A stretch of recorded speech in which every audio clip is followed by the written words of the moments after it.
right. Thank you, Fanny. And thank you, audience, for sticking around through lunch to listen to the last presentation. Okay, well, I know who I am, so I don't need the notes. Make sure that. All right, so first slide's good. Okay, so my name's Craig Smith. I've been in Wi-Fi since 2001, back in the 11B days when it was pretty exciting stuff. I've worked for several Wi-Fi companies, Intersil, 2Wire, Airgain, and Xeris. In different capacities, most of that time I've run tests. We'll just put it that way. Most of those 17 years I've been doing some sort of testing. So I founded dot11 Labs in 2016. dot11 Labs is a test services lab, so I don't do online reviews like Tim does. I just run tests for people in open air and in the octoBox. So it's sort of I think a unique combination of services. A lot of labs do enclosures only, or they'll do open air only, but I can do both. So what I'm talking about today is testing in a two-node mesh system in open air, finding a bug, reproducing it in the octoBox, and then updating with a fix and confirming the bug's been fixed. First, we'll define it's a 5-minute test. So it's a longer test that I'm running. It's a multi-step open air test where I'm doing a bunch of different things. So I'm looking at roaming, I'm looking at band steering, and I'm looking at throughput performance, all sort of at the same time. And I'm going back and forth, roaming back and forth 4 times between 2 nodes. We observed suboptimal performance with the Orbi mesh system. We'll reproduce the performance in the octoBox. We'll collect a packet capture using the Synchro Sniffer tool and the SmartBox subsystem. And then we'll upgrade the Orbi firmware to a newer release where the bug is fixed, and we'll see that the performance is now what we expect to see. So like I said, the devices under test are the Netgear Orbi. So this is the Orbi, or the RBK40, which is spec to cover a 4,500 square foot home. That happens to be pretty close to the size of the house that we're testing in.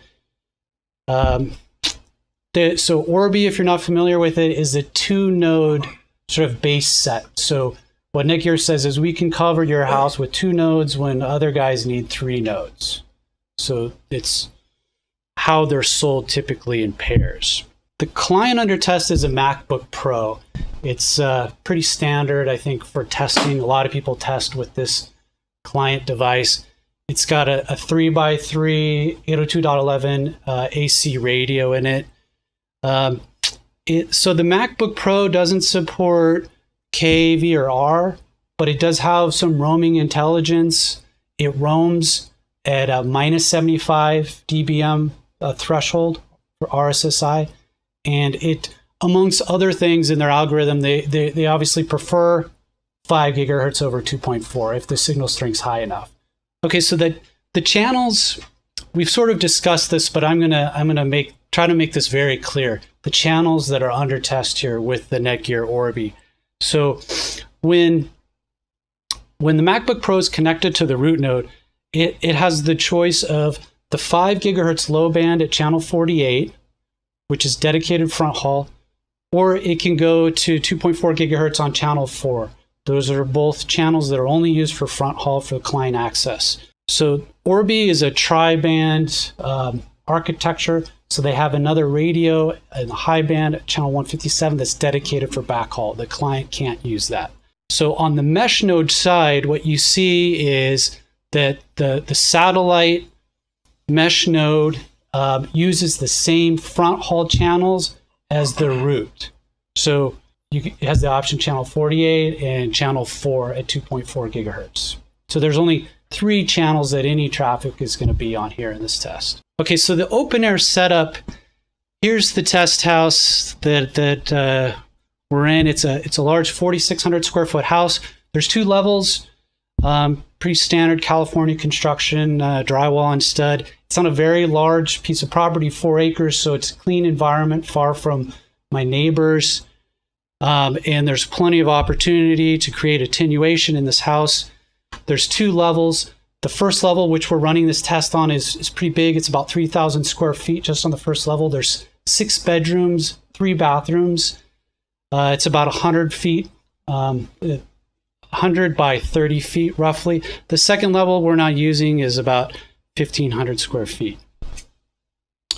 Okay, so the test setup that we start with is sort of a typical over-the-air turntable test. Maybe you've seen it, but what we have is we put the root on a turntable. So the turntable sits, like 30-something inches off the ground. We put the root there, and then we put the client in another turntable, and the client rotates during the throughput test to sort of average out any positional bias there may be in where you place the device down. And then the test master is just connected by Ethernet to the root. So where we get a little non-standard, we move away from the traditional router test setup, is when we look at the mesh node. So the way that I have this set up is when the client moves to connect to the mesh node, it's on a turntable, the mesh node's on a turntable, so now we have 3 turntables, only the client turntable moves, but the backhaul, the wireless backhaul is being used between the root and the mesh. So the traffic, we're doing downlink only TCP throughput. So the downlink traffic goes from the test master to the root over Ethernet, wirelessly from the root to the mesh node, and then wirelessly to the client. So you've got 2 wireless links in that path. Okay, so before I got in this, I'd never done I'd done before some roaming tests in enterprise space, but for residential, so what I'm doing is I'm walking across the house kind of at as controlled of pace as I can make. Obviously, there's going to be variation in the rate that you walk at, but it takes about 30 seconds. So I've scripted the test to give me 30 seconds to walk from the end of that first turntable test to the beginning of the turntable 2 test. So that allows me like 25 seconds to walk across at a normal pace, set the device down, step back from the turntable, and then the throughput test starts, and it starts to rotate.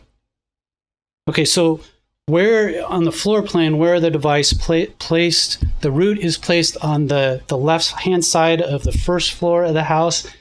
You can see turntable 1 location where we start. The MacBook Pro is about 10 feet line of sight from the root node. So that should give you best case throughput, right? You're getting full PHY rates, 867, because it's the 2x2 front hall radios on the Orbi. So you should be seeing like 500-600 megabits throughput when you're connected right to the root.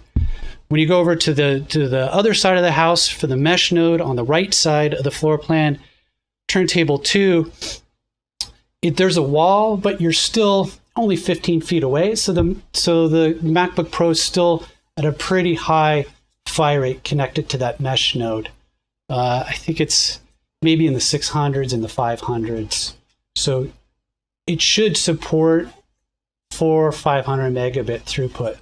But you've got that wireless backhaul. The traffic has to pass on the mesh node through the backhaul across that backhaul link, which is about 80 feet from the root node to the mesh node. So that's where throughput's throttled on the mesh node. It's not the client access, the front haul, it's the backhaul that's actually throttling your throughput. So what I do in this test is that I'm trying to break the system. So I'm not just roaming once, I'm roaming 4 times. I want to make sure it really does what it's supposed to do right. So I walk from the turntable 1 on the left-hand side to turntable 2 on the right-hand side. That's indicated by that red path, dotted line there. Sorry, wrong way. And then green, I follow the same path when I come back, and I place the client back on turntable 1 next to the root. So I do that 4 times.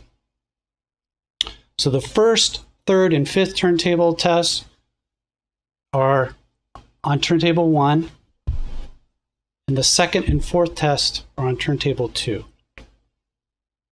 on the far side of the house. Okay, so to further try to explain this, because I see some people sort of still not totally clear because this is pretty complicated setup. What I did was I got a GoPro out and I took a video of myself during this test. So you can see, I'm not going to make you sit through the 5 minutes version, the full length. I sped it up 4x, so it's about 1.5 minutes. So here it goes. So this is the root location, turntable 1. The turntable's rotating 2 RPM, 30 seconds. You get all 360 degrees. I walk over, I pick up the MacBook Pro, and then I walk it along the path that I showed. There's the mesh node, the master bedroom. Master bath is where the client set down turntable 2. I step away, the turntable rotates. Throughput's passed. And then I go back to the root. So this is the second roam. Set it down next to the root, turntable 1, test throughput again for 30 seconds. Well, that's how long it takes to go 360 degrees. So that was the third turntable test. We roamed the third time back to the mesh node to turntable 2. This is the last test on turntable 2 for the mesh.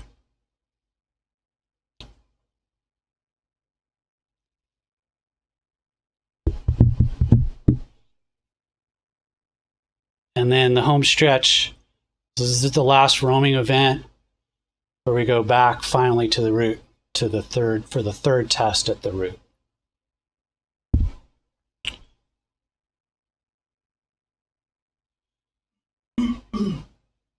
This graph is showing real-time throughput. I used Chariot for this test, and I decided to initially show you the throughput during, so I'm running throughput during the turntable test as well as during the roam. And so throughput is the y-axis, time is the x. Put a little legend at the bottom to show you sort of the first 30 seconds you're on a turntable, and then you're walking the next 30 seconds and so on, back and forth across the house. So initially, you're seeing 500 megabits throughput because your client's connected directly to the root node at 5 gigahertz. That's what we expect to see. So then we see the walk for 30 seconds, the transition to the mesh node, where we're connected at 5 gigahertz, but we don't get 500 megabits because of the wireless backhaul. The wireless backhaul gives us about 280 megabits throughput. That's what's throttling the link for the connecting to the mesh node there. So then we walk back to the root to test at the root the second time, and we get 500 megabits, which is what we expect the client to go to 5 gigahertz. However, when we go back for a third roaming event back to the mesh node, something happens and the client ends up on 2.4 gigahertz, which is not what we would expect.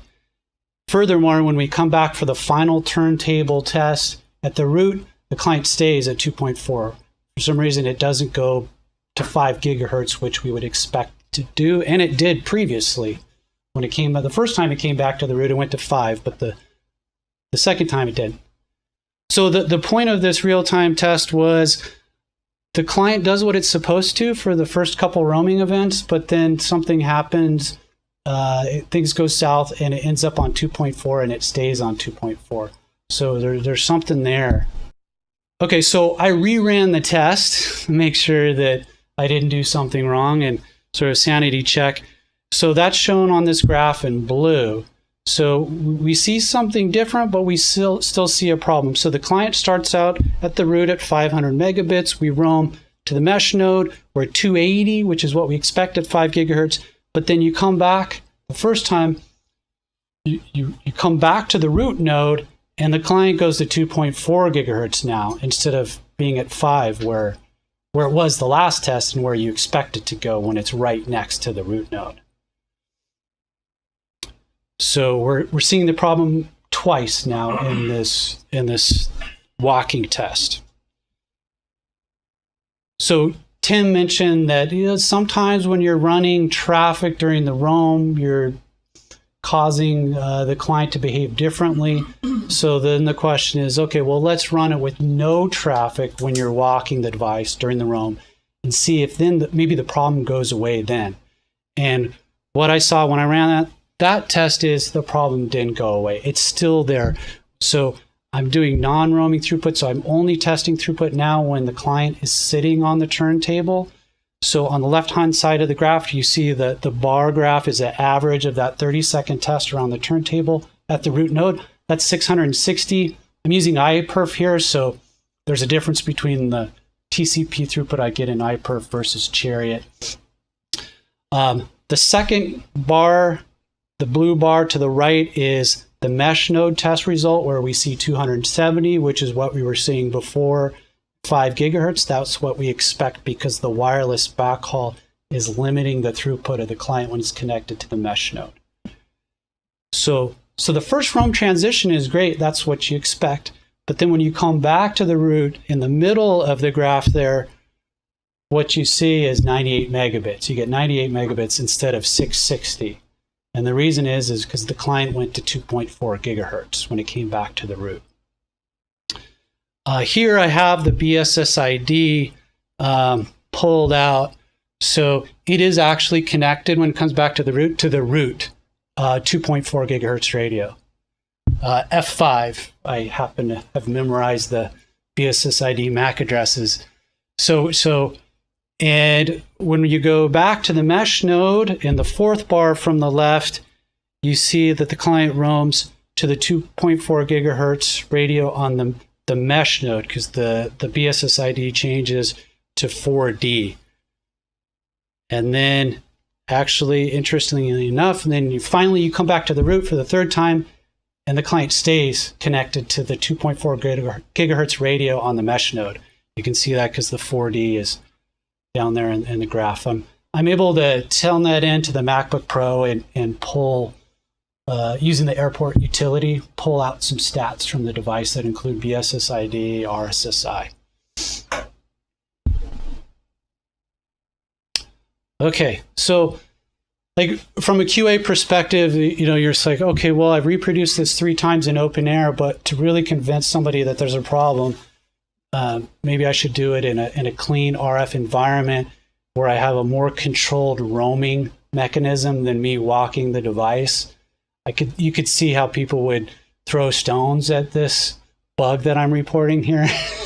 So let's reproduce it in an octoBox. Okay, so the setup I have is 3 enclosures. The top enclosure is box 18, where we put the root, the root node. The middle enclosure, we have the satellite or the mesh node. And the bottom enclosure, I've placed the MacBook Pro in there. So the MacBook Pro, all these devices are connected. The signal's radiating to the MacBook Pro, whereas previously we're using PAL clients. Those are all cabled in. Within the client box is the smart box subsystem. So that's got 3 sniffers. They're all being set to the channels under test. So I've got a sniffer on channel 4, the low band front haul channel 48, and the high band channel 157 for this test. And those all sit underneath the foam of the MacBook Pro there. And then like Lee mentioned, on the left-hand side, you can see the subsystem there. They're all connected to the dipoles on the left-hand side of the enclosure.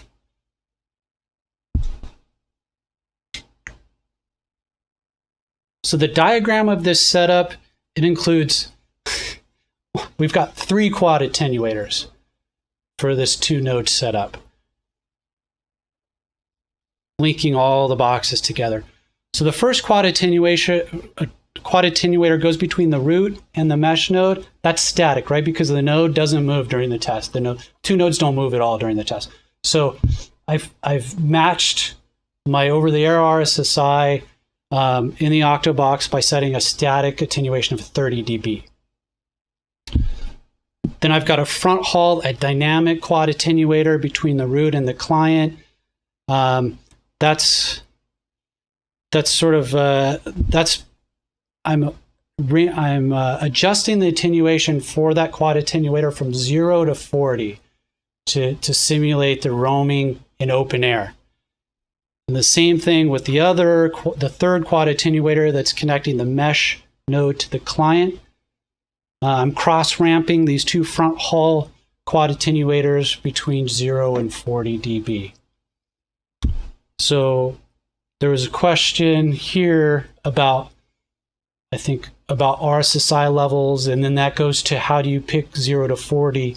How do you match that to your open air environment? So that's what I'm going to talk about here. So if you look at the RSSI next to the root node on turntable 1, and you sniff for the RSSI levels of the two radios on the root and the front hall and the two front hall radios on the mesh node, what you see is at 5 gigahertz, the client is going to see the mesh 5 gig at minus 36 dBm RSSI, but it's going to see the 5 gigahertz radio across the house on the mesh node down at minus 76. So still hears it. Happens to be below, just barely below the roaming threshold of the MacBook Pro, but that's 40 dB. So then if I go repeat the same sort of sniffing exercise on the opposite side of the house, turntable 2 next to the mesh, we see that there's some attenuation like we discussed. There's a wall between the client and the mesh node. So the 5 gigahertz mesh radio RSSI is minus 47. And you see from turntable 2, the root 5 gigahertz radio at minus 86. So it's like 10 dB down from what we saw on the root side, about 40 dB. So that's why I'm cross-ramping the quad attenuators from 0 to 40 dB. Okay, so test results in the octoBox. So here's the real-time throughput graph with Chariot. We start out on the left-hand side of the graph. Client's connected to the root, getting 500 megabits is what we saw in the open air. That's what we expect. Then we roam, we cross-ramp the attenuators. We roam about time 1 minute. We see the client's connected to the mesh node, 5 gigahertz, which is what we expect, and the throughput's about 280. So same thing we're seeing open air. This is what we want, 5 gigahertz links on the front hall and the back hall. When we do the second roam, when we go back to the root though, we see the same problem that we saw in the open air where the client's connecting to 2.4 instead of 5 on the root. That results in the throughput dropping from 500 megabits down to a little less than 100 megabits. And then as we continue roaming to finish the test, the client stays down at 2.4 for some reason. It doesn't go back to 5 gigahertz like we would expect it to do. Okay, if we just to be thorough, let's do the no traffic during the roam test in the octoBox. So we'll only test throughput after we're done cross-ramping the quad attenuators. We see the same thing where it starts out client connected to the root at 680 megabits. Then we roam it to the mesh node, 289. That's a 5 gigahertz front hall link, and the throughput's being limited by the back hall. When we roam it back to the root, though, there's the problem. The MacBook Pro goes to 2.4 instead of 5 gigahertz. So we've sort of confirmed the problem multiple ways now. There's definitely an issue here. And I just want to point out that I just kind of find this interesting because all the roaming tests I've done in the past were just, let's roam from the root to the mesh and then we're done. Well, if you'd done that, everything would have looked great, right? It's if you keep going to try to break it is when you find problems, right? Okay, so this gets into, let's try to dig in. Now that we've seen the problem, let's dig in with packet captures because that's really, I'm testing a Netgear Orbi. I'm not a Netgear employee, so I have no like serial interface to get debug messages or anything like that. So what I have to do is rely on a packet capture. That's really my only option to learn any more about this problem. So that's where the smart box and the synchro sniffer comes in, that are located in the same enclosure as the client. So we use the PCAP analysis that you've seen Tim use, Dennis use, to look at the merged capture. So the merged capture now has 3 channels. So I've got my smart box is sniffing channel 4, channel 48, and channel 157 for good measure, the backhaul. Again, the red dots are 5 gigahertz packets. The green dots are 2.4 gigahertz packets.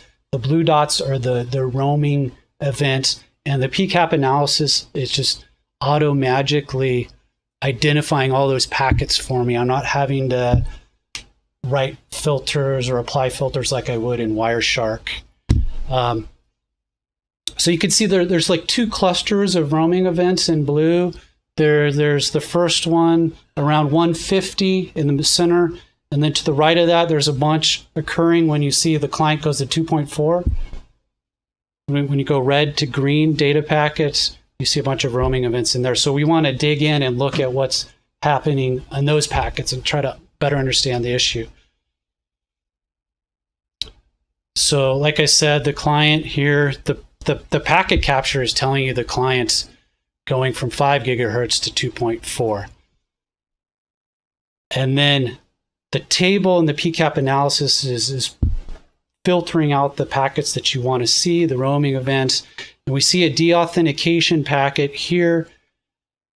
This is when the client's connected to the mesh node at 5 gigahertz. So the throughput's fine, but we're seeing, the throughput's what you'd expect. The client's gone to the mesh node, next to the mesh node, is connected. You're getting your 280 megabits, but you're seeing a deauth packet here.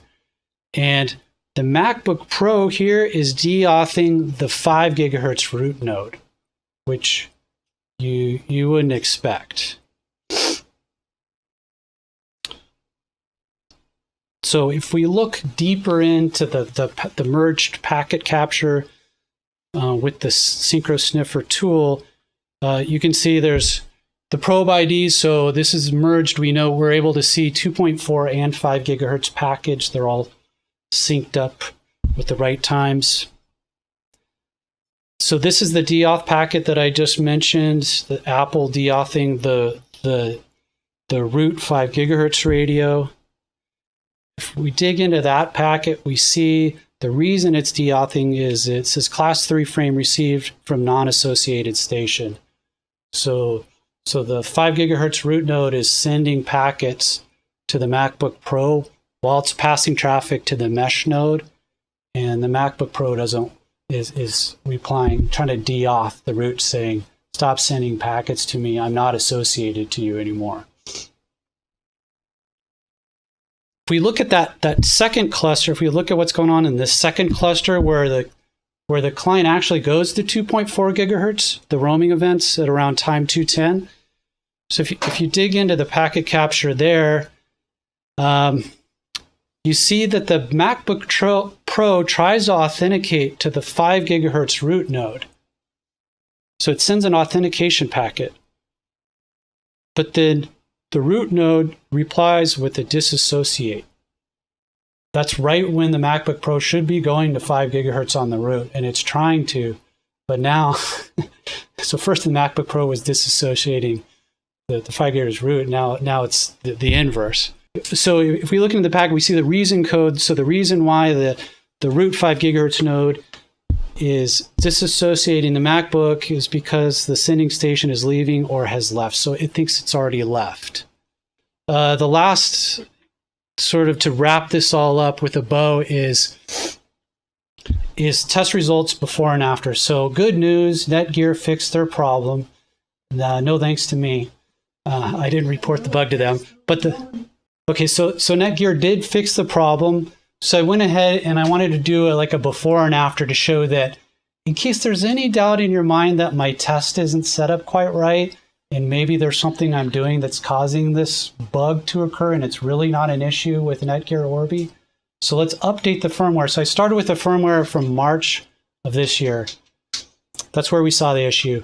I updated to a release in June.